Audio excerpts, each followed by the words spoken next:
Welcome to JKNS TV. Recent గా మనం చూసుకుంటే థండర్ మూవీ అనేది రిలీజ్ అయింది. దాంట్లో చాలా వరకు కూడా సెకండ్ హాఫ్ లో కాశ్మీర్ కోసం చాలా వరకు మనకి మూవీలో రీసెంట్ గా మనకి రిలీజ్ అయిన థండర్ మూవీ మనం చూసుకుంటే దాంట్లో కాశ్మీర్ కి సంబంధించి చాలా వరకు విషయాలు చాలా డీప్ గా చర్చించడం అనేది చూపించడం, ప్రజలకు చూపించడం అనేది మనం చూసాము. అదే విషయంపై ఈ రోజు డిస్కస్ చేయడానికి మనతో ఉన్నారు సుధీర్ గారు. సార్ నమస్తే. నమస్తే. చెప్పండి, మీరు ఏం చేస్తూ ఉంటారు? నేను ఐటీ అండి, ఐటీలో జాబ్ చేస్తున్నాను. ఓకే, మీ ఫ్యామిలీ బ్యాక్గ్రౌండ్ ఏంటి sir? My father is a business man. So okay business man. Okay, అసలు ఈ కాశ్మీర్ కోసం మనం కొంచెం డీప్ గా చర్చించుకుందాం సార్. డెఫినెట్లీ. ఓకేనా? అసలు కాశ్మీర్ సమస్య అంటే ఏంటి సార్? కాశ్మీర్ సమస్య అనేది మూడు న్యూక్లియర్ పవర్ దేశాలండి, ఇండియా, చైనా, పాకిస్తాన్ మధ్యలో ఉన్న ఒక బార్డర్ డిస్ప్యూట్, టెరిటోరియల్ కాన్ఫ్లిక్ట్, సరిహద్దు వివాదంగా చెప్పచ్చు. ఓకే, ఇది ఎప్పటి నుంచి మొదలైంది? ఇది 1947 ఇండిపెండెన్స్ తర్వాత పార్టిషన్ నుంచి మొదలైందండి. ఆల్మోస్ట్ ఇది ఒక ఓల్డెస్ట్ అన్సాల్వ్. ప్రపంచంలో కొన్ని సరిహద్దు సంఘర్షణల గురించి చెప్పండి సార్. ప్రపంచంలో 100కు పైగా సరిహద్దు సంఘర్షణలు ఉన్నాయండి. మనం North Korea, South Korea, China, Taiwan, India, Pakistan, India, China, Russia, Ukraine, అలాగే ఏంటంటే sub Saharan Morocco, Israel, Palestine, Ethiopia, Eritrea, చాలా ఇష్యూస్ ఉన్నాయండి. సో 100కు పైగా ఇష్యూస్ ఉన్నాయి. ప్రపంచంలో అతిపెద్ద సరిహద్దు సంఘర్షణ ఏంటి సార్? అతి పెద్దదే అంటే ఇన్ టర్మ్స్ ఆఫ్ డెత్ అని చెప్పచ్చండి. అంటే ఆల్మోస్ట్ ఇండియా పాకిస్తాన్ ఇష్యూలో దాదాపు 3 లక్షలకు పైచిలకు మంది చనిపోయారండి. దాదాపు 10 లక్షల మంది వరకు ప్రభావితం అయ్యారు. సో ప్రపంచంలో అన్నిటికన్నా అతిపెద్ద అంటే చాలా మంది చనిపోవడం అనేది ఖచ్చితంగా ఇండియా పాకిస్తాన్ బార్డర్ కాన్ఫ్లిక్ట్ వల్లేనండి. దీని తర్వాత ఇజ్రాయెల్ పాలిస్తీనా గొడవ ఉన్నదండి. దీంట్లో దాదాపు 1,00,000 మంది చనిపోయారండి. లేటెస్ట్ గా ఒక 50,000 మంది పాలిస్తీనా సైడ్, ఒక 2,000 మంది ఇజ్రాయెల్ సైడ్. సో మొత్తం 1,52,000 మంది ఇజ్రాయెల్ పాలిస్తీనా సరిహద్దు తగాదాల్లో చనిపోయారండి. కానీ మంది 3 లక్షల కన్నా ఎక్కువ మంది చనిపోయారు కాబట్టి ప్రపంచంలో అతిపెద్ద సరిహద్దు సమస్యగా ఇండియా, పాకిస్తాన్, కాశ్మీర్ ఇష్యూని పరిగణించవచ్చు. అసలు కాశ్మీర్ సమస్యకు ప్రధాన కారణం ఏంటి సార్? చాలా కారణాలు ఉన్నాయండి. ప్రధానంగా మనం 3 అంశాలు చర్చించవచ్చు. ఏంటంటే బ్రిటిషర్స్ ఇండిపెండెన్స్ ఇచ్చిన తర్వాత పార్టీషన్ జరిగినప్పుడు ప్రిన్స్లీ స్టేట్స్ ని కరెక్ట్ గా రెగ్యులరైజ్ చేయలేదండి. అంటే రాచరిక రాజ్యాన్ని క్రమబద్ధీకరించలేదు మొదటిదంటే. రెండోది ఏంటంటే కాశ్మీర్ ని ఇండియా మరియు పాకిస్తాన్ ప్రజలు ఇద్దరూ కూడా తమ జాతీయ గుర్తింపు చిహ్నంగా, అంటే ఒక నేషనల్ ఐడెంటిటీ సింబల్ గా చూస్తున్నారంటే. అంటే కాశ్మీర్ అనేది మాలో భాగం, నేషనల్ ఫీలింగ్ అనేది వస్తుందండి దానివల్ల. సో ఇది ఒక సెకండ్ ఇష్యూ అండి. మూడోది ఏంటంటే పార్టీషన్ అనేది బేస్డ్ ఆన్ రిలీజన్ అనేది జరిగిందండి. కానీ కాశ్మీర్లో దాదాపు 90% ముస్లిం రిలీజన్, ఇస్లాం ఉందండి. సో దానివల్ల ఏంటంటే ముస్లిం మతస్థులు వాళ్ళు పాకిస్తాన్తో కలవడానికి ఎక్కువ ఇంట్రెస్ట్ చూపారు. సో ఇది కూడా థర్డ్ మెయిన్ రీజన్ గా చెప్పచ్చు. అసలు కాశ్మీర్ సమస్యను ఎలా పరిష్కరించాలంటారు? నేను 2019లో కాశ్మీర్ వెళ్ళడం జరిగిందండి. సో అప్పటి నుంచి నేను దీనికి ఏదో ఒక సొల్యూషన్ ప్రపోజ్ చేయాలని నేను రకరకాల పీపుల్ తోని టీం వర్క్ చేసి వెళ్ళాను. 2019లో వెళ్ళాను. అక్కడ లోకల్ పీపుల్ తో నాకు ఒక స్కేరీ ఇన్సిడెంట్ జరిగింది. వాళ్ళు నన్ను, నీకు ఎంత ధైర్యం ఉంటే నువ్వు ఇండియన్ అయ్యుండి మా దగ్గరకు వచ్చావు, మా ల్యాండ్ లో అడుగు పెట్టావు అని చెప్పి భయపెట్టారండి. సో వాళ్ళకి నా తరపున కౌన్సిలింగ్ ఇచ్చానండి. కౌన్సిలింగ్ ఇచ్చి కొంతవరకు చెప్పాను. బట్ స్టిల్ ఏంటంటే అప్పటి నుంచి నేను ఆలోచించాను. అంటే మా టీం తరపున, అలాగే కొంతమంది ఆర్మీ పీపుల్ కానీ కొంతమందితో కలిసి ఒక ప్రపోజల్ కలిసామండి. సో ప్రపోజల్ పెట్టామండి. దాని పేరు ఏంటంటే విజన్ 6 ఇయర్ ప్లాన్ అండి. సో దీని ప్రకారంగా ఏంటంటే ఫస్ట్ ఇయర్ లో చేసింది అలా కంటిన్యూస్ గా 6 years చేస్తూనే ఉండాలి. అలాగే సెకండ్ ఇయర్ లో మొదలు పెట్టింది 2, 3, 4, 5, 6 years చేస్తూనే ఉండాలండి. సో విజన్ 6 ని ప్రపోజ్ చేయడం జరిగింది. అసలు విజన్ 6 అంటే ఏంటి? ఈ 6 years ప్లాన్ ని ఏం చెప్దాం అనుకుంటున్నారు? విజన్ 6 అనేది ఏంటంటే బేసిక్ గా ఒక స్లోగా, గ్రాడ్యువల్ గా కాశ్మీరీ పీపుల్ ని అవేక్ చేయడం, కాశ్మీరీ పీపుల్ కి ఒరిజినల్ ట్రూత్ అనేది ఏంటనేది చెప్పడం అన్నదండి. సో ఫస్ట్ ఇయర్ లో మనం ఏంటంటే ఇండియా, పాకిస్తాన్ కి, అలాగే ఇండియాకి, కాశ్మీర్ కి మధ్యలో ఉన్న ఇంపోర్ట్స్, ఎక్స్పోర్ట్స్ కానీ, ఎకానమీ, ట్రేడ్ కానీ, లేకపోతే ఎకానమీ కానీ, రిలేషన్స్ కానీ ఇవన్నీ పెంచాలండి. సో ఇండియాకి, పాకిస్తాన్కి, ఇండియాకి, కాశ్మీర్కి పెరగడం వల్ల ఎకనామిక్ బూస్టప్ అనేది జరగడం వల్ల ఆబ్వియస్లీ వాళ్ళు కూడా బాగా రిచ్గా మారి కొంచెం ఓరియంటేషన్ అనేది మారుతుందండి. దీని పర్ఫెక్ట్ ఎగ్జాంపుల్ ఏంటంటే మనం ఇప్పుడు చైనాకి చూడండి. చైనాలో ఉయిఘర్ ముస్లింలు కొంతమంది ఉంటారు. వాళ్ళు ఏంటంటే రకరకాలుగా అక్కడ హ్యూమన్ రైట్ వైలేషన్ జరిగినా, ఎన్నో రకాల ఇబ్బందులు గురి చేసినా సరే పాకిస్తాన్ అనేది చైనా ఒక్క మాట కూడా అందండి. ఎందుకు అని అంటే పాకిస్తాన్కి చైనాకి మధ్యన ఉన్న ఎకనామిక్ రిలేషన్ అటువంటిది. సో ఫస్ట్ ఇయర్లో మనం ఈ రిలేషన్, ఎకనామిక్ రిలేషన్ని పెంచాలండి. సో ఇది అలాగా 2, 3, 4, 5, 6 ప్రతిసారి కంటిన్యూస్గా చేయాలి. అలాగే సెకండ్ ఇయర్లో మనం ఫ్రీ గిఫ్ట్స్ ఫ్రీ గూడ్స్ కానీ కొన్ని పంపించాలండి వాళ్ళకి, కాశ్మీరీ లోకల్ పీపుల్కి. ఎగ్జాంపుల్ ఏంటంటే మన సిఎంఆర్ షాపింగ్ మాల్ ఉందండి. ఇక్కడ నుంచి ఒక 10,000 kids wear, 10,000 men's wear, 10,000 women's wear వాళ్ళకి పంపించాలండి. సో దానివల్ల ఏంటంటే ఇండియా అంటే ఒక సానుకూల అభిప్రాయం వాళ్ళకి ఏర్పడుతుంది. సో దీనికి నెగోషియేషన్గా సిఎంఆర్ షాపింగ్ మాల్కి వాళ్ళకి గవర్నమెంట్ తరఫున ఒక 10,000 స్క్వేర్ యార్డ్ ల్యాండ్ అనేది గవర్నమెంట్ అనేది ప్రొవైడ్ చేస్తుంది. సో ఈ రకంగా మన ఇండియాలో కొన్ని లక్షల ఇండస్ట్రీస్ ఉన్నాయి, కొన్ని లక్షల గూడ్స్ ఇవన్నీ ఉన్నాయండి. So as a token of friendship కింద ఇవన్నీ పంపిస్తే మేబీ వాళ్ళు ఒక సానుకూల దృక్పథంతో మారచ్చు. అది సెకండ్ ఇయర్లో జరగాలి. సెకండ్ ఇయర్ నుంచి కంటిన్యూస్గా జరుగుతూనే ఉండాలి. థర్డ్ ఇయర్లో వన్స్ ఈ రెండు అయిన తర్వాత హ్యూమన్ రైట్ వైలేషన్స్ అంటే స్వేచ్ఛ ఇటువంటి ఇష్యూస్ అన్ని నెగ్లెక్ట్ చేయాలండి. కంప్లీట్గా నెగోషియేట్ చేయాలి. హ్యూమన్ రైట్స్ని కంప్లీట్గా వాళ్ళకి ఇవ్వాలి. స్వేచ్ఛ, స్వాతంత్రాన్ని మనం ఏ నాగరికత సమాజంలో, ఏ మోడర్న్ లైఫ్ స్టైల్లో ఉన్నామో, ఏ లైఫ్ స్టైల్లో ఉన్నామో వాళ్ళకి కూడా అదే లైఫ్ స్టైల్ ఇవ్వాలి. సో ఇది థర్డ్ ఇయర్ నుంచి జరగాలండి. అగైన్ సో ఇప్పుడు మనం ఎకనామికల్గా వాళ్ళతో మంచి రిలేషన్లో ఉన్నాం, ఫ్రీ గిఫ్ట్స్ గూడ్స్ ఇచ్చాం, హ్యూమన్ రైట్స్ ఇష్యూస్ కూడా మ్యాక్సిమం తగ్గిపోయి స్వేచ్ఛ, స్వాతంత్రంతో ఉన్నారు. సో ఈ మూడు వచ్చిన తర్వాత వాళ్ళ లైఫ్ స్టైల్కి మన లైఫ్ స్టైల్కి బ్యాలెన్స్ అయిపోతుంది కదండి. సో ఇప్పుడు ఫోర్త్ ఇయర్ నుంచి మనం ఏం చేయాలంటే కౌన్సిలింగ్ ఇవ్వాలి, ట్యూనింగ్ చేయాలి, కరెక్ట్గా వాళ్ళని గైడ్ చేయాలి. ఏంటి, ఎందుకు యుద్ధం వస్తుంది, దీని చరిత్ర ఏంటి, యుద్ధం వల్ల ఏమీ రాదు, ఫైనల్గా మీరు డెవలప్ అవ్వరు, మేము డెవలప్ అవ్వం. కంప్లీట్గా ఇది ఒక మార్కెట్స్కి, ట్రేడింగ్ మార్కెట్స్ కానీ స్టాక్ మార్కెట్స్ కానీ ఇది చాలా పెద్ద డిసడ్వాంటేజ్గా ఉంటుంది. స్టేబుల్గా ఉండండి, మీరు స్టేబుల్గా ఉండండి. సో ఆ రకంగా ఒక కౌన్సిలింగ్ అనేది చేయాలండి. సో వీటికి కూడా ఎన్ని చేసినా సరే వెళ్ళలేదు అంటే ఫిఫ్త్ ఇయర్ నుంచి ద ఫైనల్ వన్ అండి ఏంటంటే అటానమస్ ఇస్తామని చెప్పి వాళ్ళకి చెప్పాలండి. అటానమస్ అంటే Kashmir is a completely autonomous state. It is part of India but still it is having autonomous powers. So ఏంటంటే బేసిక్గా రైల్వే, రక్షణ, విదేశీ వ్యవహారాల శాఖ, హోంశాఖ అంటే కొన్ని కీలకమైన శాఖలు, మిలిటరీ కానీ, ఫారెన్ అఫైర్స్ కానీ, లేకపోతే రైల్వేస్ కానీ, లేకపోతే ఇన్ఫ్రాస్ట్రక్చర్ కానీ ఇటువంటివి ఇండియా ఆర్గనైజ్ చేసి మిగిలిన శాఖలన్నీ వాళ్ళకు వాళ్ళే పరిపాలించుకునేటట్టు అంటే సెమీ ఇండిపెండెన్స్ మనం వాళ్ళకి ఇస్తున్నామండి. సో దీనివల్ల ఏంటంటే ఖచ్చితంగా వాళ్ళు కొన్ని శాఖలు మనం రూల్లో ఉంచుకొని కొన్ని శాఖలు వాళ్ళు పరిపాలించడం వల్ల హ్యాపీగా ఫీల్ అవుతారు.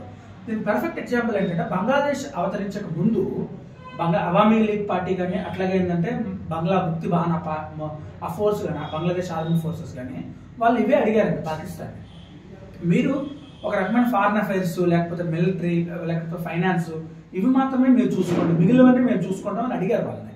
కానీ వీళ్ళు ఇవ్వకపోవడం వల్ల కంప్లీట్గా బంగ్లాదేశ్ అనే కొత్త కంట్రీ అనేది ఫామ్ అవడం జరిగింది. సో మనం దీన్ని కన్సిడర్ చేసి ఖచ్చితంగా కొంత అటానమస్ అనేది వాళ్ళకి ఇస్తే కొంచెం హ్యాపీగా ఫీల్ అవ్వచ్చు అని అనిపిస్తుందండి. సో ఈ 5 అనేది చాలా ముఖ్యం అండి.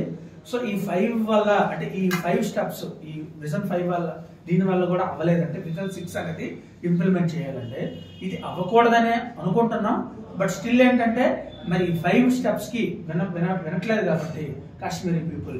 సో ఫైనల్ థింగ్ ఏంటంటే ఎవరైతే ఫ్రీడమ్ ఫైటర్స్, ఎవరైతే టెర్రరిస్టులు, ఎవరైతే మాకు సెపరేట్గా కావాలి అని అనుకుంటున్నారు, సెపరేటిస్ట్ ఎవరైతే ఉన్నారో వాళ్ళందరినీ సెగ్రిగేట్ చేసి వాళ్ళందరినీ కంప్లీట్గా ఐసోలేట్ చేసి వాళ్ళకి కఠినమైన చట్టాలు ఇండియా కాన్స్టిట్యూషన్ ప్రకారంగా కఠినమైన చట్టాలు ఇంప్లిమెంట్ చేసి వాళ్ళకి యావజ్జీవ కారాగార శిక్షలు కానీ లేకపోతే కఠినమైన జైలు శిక్షలు కానీ ఇంప్లిమెంట్ చేస్తే ఖచ్చితంగా వాళ్ళు మారుతారండి.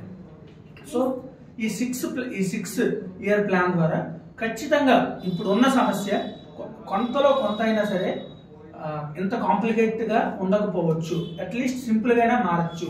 ఈ ప్రాబ్లం అనేది సింపుల్ ప్రాబ్లంగా మారచ్చు అనేది మా టీం యొక్క అభిప్రాయం. ఖచ్చితంగా అండి. మేము యాక్చువల్గా ఏంటంటే యునైటెడ్ నేషన్స్ కానీ లేకపోతే అంతర్జాతీయ న్యాయస్థానం కానీ కొన్ని రకాల ఒక 6 స్టెప్ ఫార్ములా ప్రపోజ్ చేస్తున్నామండి. సో ఇదేంటంటే మన ఇండియా యునైటెడ్ నేషన్స్ ముందు ప్రపోజ్ చేయాల్సి ఉంటుందండి, వాళ్ళ ముందు పెట్టాల్సి ఉంటుంది. సో ఏంటంటే బేసిక్గా నువ్వు ఏదైనా ఒక స్థలం మాది అని చెప్పేటప్పుడు సో ఏ కన్సిడర్ చేస్తాం, దీని చరిత్ర ఏంటి, దీనివల్ల ఏంటి అడ్వాంటేజ్ ఏంటి, లేకపోతే దీనివల్ల సొసైటీకి హెల్ప్ అవుతుంది, ఒక కంప్లీట్గా బ్యాక్గ్రౌండ్ చెక్ అనేది జరుగుతుంది కదండి. సో ఇక్కడ కూడా అలానే ఒక బ్యాక్గ్రౌండ్ చెక్ అనేది కంప్లీట్గా ఒక 6 స్టెప్ ఫార్ములా ప్రపోజ్ చేస్తున్నాం. ఇందులో మెయిన్ థింగ్ ఏంటంటే 6 స్టెప్ ఫార్ములాలో ఫస్ట్ స్టెప్ ఏంటంటే రికార్డెడ్ హిస్టరీ 10,000 BC నుంచి ఈ రోజు వరకు what is the recorded history of the Kashmir. First point. Second point ఏంటంటే పార్టీషన్ అయినప్పుడు, ఇండిపెండెన్స్ వచ్చినప్పుడు what is the agreement, what is the basic agreement. So independence వచ్చిన తర్వాత అసెట్ డివిజన్ ఎలా జరిగింది, ఇండిపెండెన్స్ వచ్చిన తర్వాత అసెట్ డివిజన్ అనేది ఎలా జరిగింది. సెకండ్ థింగ్ అంటే మూడోది ఏంటంటే what is the opinion of the local Kashmiri people, ఇది మూడోది అండి. నాలుగోది ఏంటంటే లైక్ మీరు కాశ్మీర్ అనేది ఏ దేశంతో కలిస్తే కాశ్మీరీ ప్రజలు హ్యాపీగా స్వేచ్ఛగా ఉంటారు అనేది 4వ పాయింట్ అండి. 5వ పాయింట్ కాశ్మీర్ అనేది ఏ దేశంతో కలవడం వల్ల ప్రపంచానికి మంచి జరుగుతుంది అన్నది 5వ పాయింట్ అండి.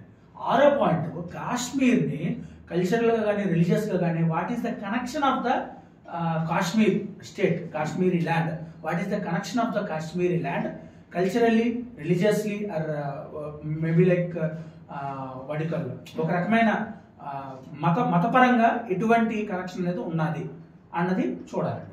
సో ఈ 6 స్టెప్ ఫార్ములా ద్వారా ఖచ్చితంగా ఈ 6 స్టెప్ ఫార్ములా మనం ముందు పెడితే, యునైటెడ్ నేషన్స్ ముందు పెడితే ఖచ్చితంగా వాళ్ళు ఎంతో కొంత డెసిషన్ అనేది తీసుకోవడానికి అనేది అవకాశం ఉంటుంది. 10,000 BCల చరిత్ర ఏంటి సార్?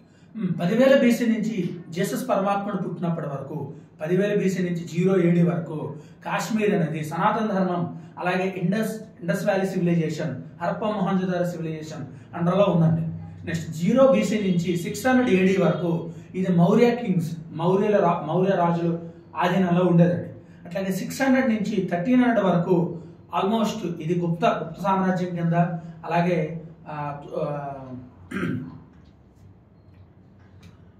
ఉత్తర సామ్రాజ్యం కింద ఉన్నదండి. ఇది 1300 నుంచి ఆల్మోస్ట్ 1700 వరకు ఇది ముస్లిం కింగ్స్ కింద, మొహమ్మద్ కింగ్స్ అండర్లో ఉండేదండి.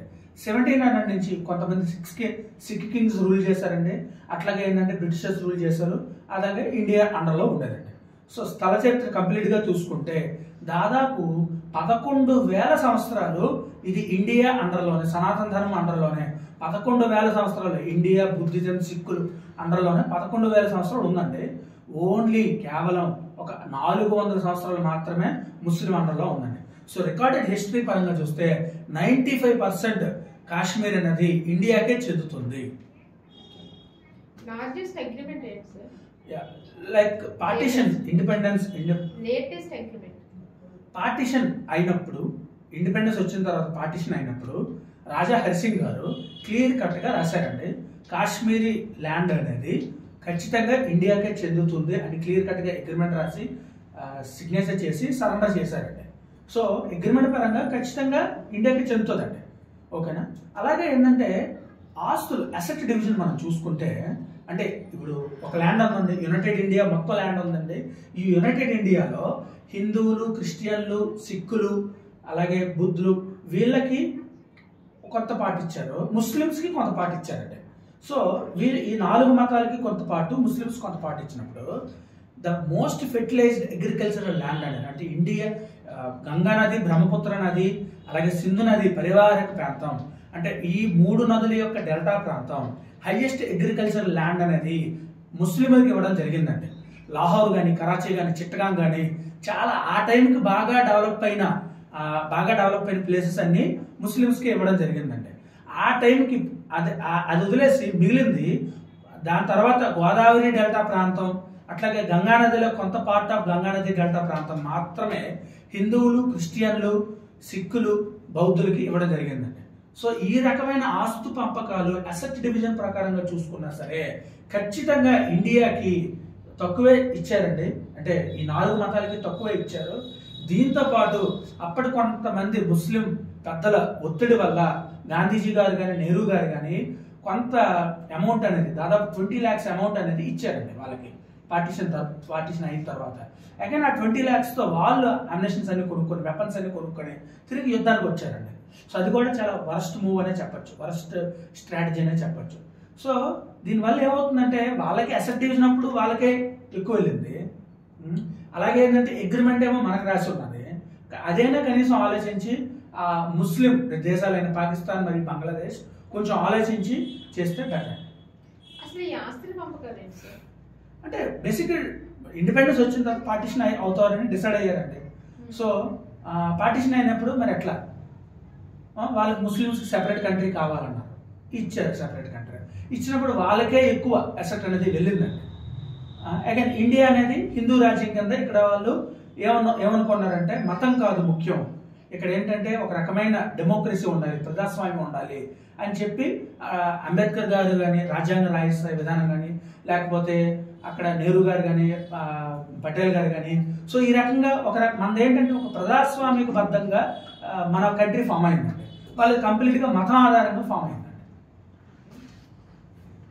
లోకల్ ప్రజల యొక్క ఒపీనియన్ ఏంటి సార్?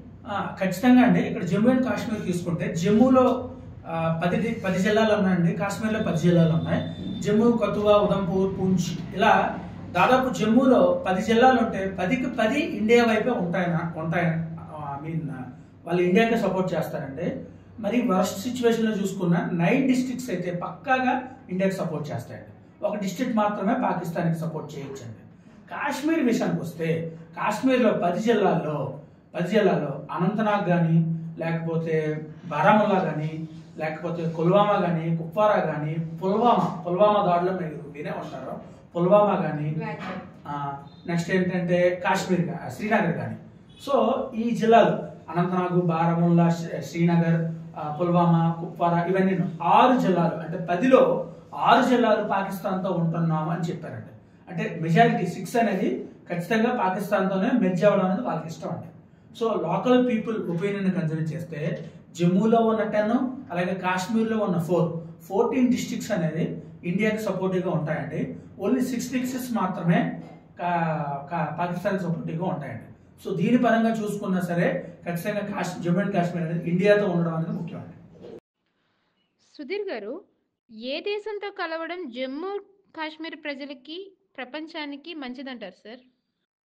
ఖచ్చితంగా అండి. 100% ఇండియాతో కలవడం కాశ్మీరీ ప్రజలకు కానీ ఈ ప్రపంచానికి కానీ మంచిదండి. ఖచ్చితంగా వాళ్ళ జీవితాల్లో సంతోషం ఉంటుందండి. ఇండియా అనేది అత్యంత ప్రజాస్వామిక దేశం. అలాగే లా అండ్ ఆర్డర్, కోర్ట్ ఇవన్నీ పాకిస్తాన్ దేశం కన్నా మన రాజ్యాంగ వ్యవస్థ కానీ ప్రభుత్వ వ్యవస్థలు కానీ పాకిస్తాన్ కన్నా బెటర్గా ఆర్గనైజ్ ఉన్నాయండి. అట్లాగే ఏంటంటే ఎంటైర్ ఏషియాలోనే military rule, king rule, dictator rule ఇటువంటివి ఏమీ లేని దేశంగా ఇండిపెండెన్స్ తర్వాత నుంచి ఉన్న దేశంగా ఇండియా చెప్పొచ్చండి. పాకిస్తాన్ తీసుకుంటే చాలా సంవత్సరాలు మిలిటరీ రూల్లో ఉంది, చైనా డిక్టేటర్షిప్లో ఉంది, సౌదీ అరేబియా కింగ్ రూల్లో ఉంది. సో ఈ రకంగా చూసుకుంటే మనకి ఎప్పుడు ప్రజాస్వామ్యబద్ధంగా ఎన్నికలు కానీ ప్రజాస్వామ్య పరిపాలన జరిగిందండి. అలాగే సేఫ్టీ, సెక్యూరిటీ ఈ విషయంలో కూడా ఖచ్చితంగా ఇండియాకి బెనిఫిట్ ఉంటుందండి కాశ్మీర్ ప్రజలకి. అలాగే మైనార్టీస్ విషయంలో అబ్దుల్ కలాం గారు కానీ ఆయన న్యూక్లియర్ వెపన్ కనిపెట్టారు. Shahrukh Khan, Salman Khan, Aamir Khan the great movie హీరోస్గా ఉన్నారు. అట్లాగే ఏంటంటే ఏఆర్ రెహమాన్ గారు ఆస్కార్ తెచ్చారు. సో ప్రపంచంలో ఏ మైనార్టీలు సాధించలేని విధంగా ఇండియా మైనార్టీస్ అనేది సాధించారండి. ఆల్మోస్ట్ 10% ఉన్న ముస్లిం పాపులేషన్ అనేది ఈరోజు 35% to 40% వరకు ముస్లిం పాపులేషన్ అనేది వచ్చిందండి ఇండియాలో. సో ఇది కూడా మైనార్టీస్ కానీ ముస్లిం పాపులేషన్ కానీ ఇది ఒక డెవలప్మెంట్కి ఒక సింబల్గా చూపించవచ్చండి. సో ఖచ్చితంగా ఇండియాతో కలవడం అనేది కాశ్మీర్ ప్రజలకు చాలా ముఖ్యం, చాలా మంచిది. ఒకవేళ పాకిస్తాన్తో కనుక కలిస్తే ఏమవుతుందండి, ఆల్ ఖైదా కానీ, హిజ్బుల్లా కానీ, లేకపోతే జైష్ మొహమ్మద్ కానీ, లేకపోతే మన లష్కరే తోయిబా, ఐసిస్కే, ముజాహిద్దీన్, షరియా చట్టాలు ఈ రకమైన హడావిడిలోని ఈ రకమైన పెంటలోనే వాళ్ళు కాలేసినట్టు ఉంటుందండి. ఖచ్చితంగా కాశ్మీర్ ప్రజలు ఇటువంటి టెర్రరిస్టిక్ యాక్టివిటీ అంటే టెర్రరిజం గ్రూపుల చేతిలో నలిగిపోయే ఛాన్స్ ఉన్నదండి. సో ఖచ్చితంగా పాకిస్తాన్తో కలవడం అనేది ఎట్టి పరిస్థితుల్లో శ్రేయస్కరం కాదండి. లాంగ్వేజ్, కల్చర్ కనెక్షన్, స్పిరిచువల్, రిలీజియేషన్, సెంటిమెంటల్ కనెక్షన్ అంటే ఏంటి సార్? అంటే ఏం లేదండి. ఇప్పుడు రిలీజియస్ పరంగా కాశ్మీర్కి ఏ దేశంతో సంబంధం ఉంది రిలీజియస్ పరంగా అంటే స్పిరిచువల్‌గా ఏ దేశంతో సంబంధం ఉంది అని చెప్పడం అండి. సో, మనం చూసుకుంటే ప్రపంచం మొత్తం మీద అన్ని దేశాల ప్రజలు కాశ్మీర్‌ని ఒక ఒక టూరిజం ల్యాండ్‌గానే చూస్తాయి కానీ, ఇండియా మాత్రమే ఒక స్పిరిచ్యువల్ ల్యాండ్‌గా, ఒక రిలీజియస్ ల్యాండ్‌గా చూస్తదండి.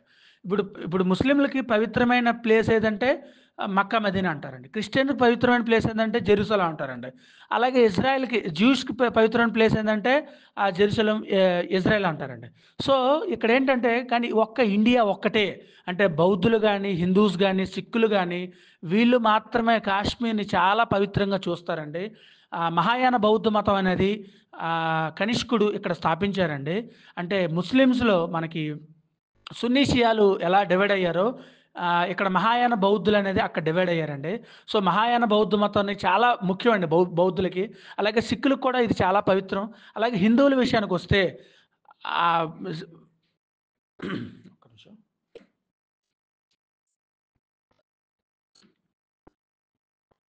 హిందువుల విషయానికొస్తే వైష్ణోదేవి మాతాదేవి గాని, లేకపోతే అమర్నాథ్ దేవుడు గాని, లేకపోతే ఎన్నో శివాలయాలు గాని, ఎన్నో విష్ణు ఆలయాలు గాని, మార్తాండ సూర్య దేవాలయాలు గాని, ఎన్నో రకాల మంచి ఒక స్పిరిచ్యువల్ టెంపుల్స్ అన్నీ కాశ్మీర్‌లో ఉన్నాయండి. సో, ఖచ్చితంగా మనం కాశ్మీర్‌ని ఒక గుడిలాగా భావిస్తామండి. కానీ మిగిలిన దేశ ప్రజలందరూ జస్ట్ ఇట్స్ ఎ ల్యాండ్ అన్నట్టే భావిస్తారండి. సో, ఆ రకంగా చూసుకున్నా సరే కాశ్మీర్ అనేది మనం చాలా ముఖ్యంగా భావిస్తాం గనుక, మనకి ఇండియాకి చెందడం అనేది 100% నిజమండి. Thank you so much Sudheer గారు. మీకు తెలిసిన విషయాలను మాతో పంచుకున్నందుకు.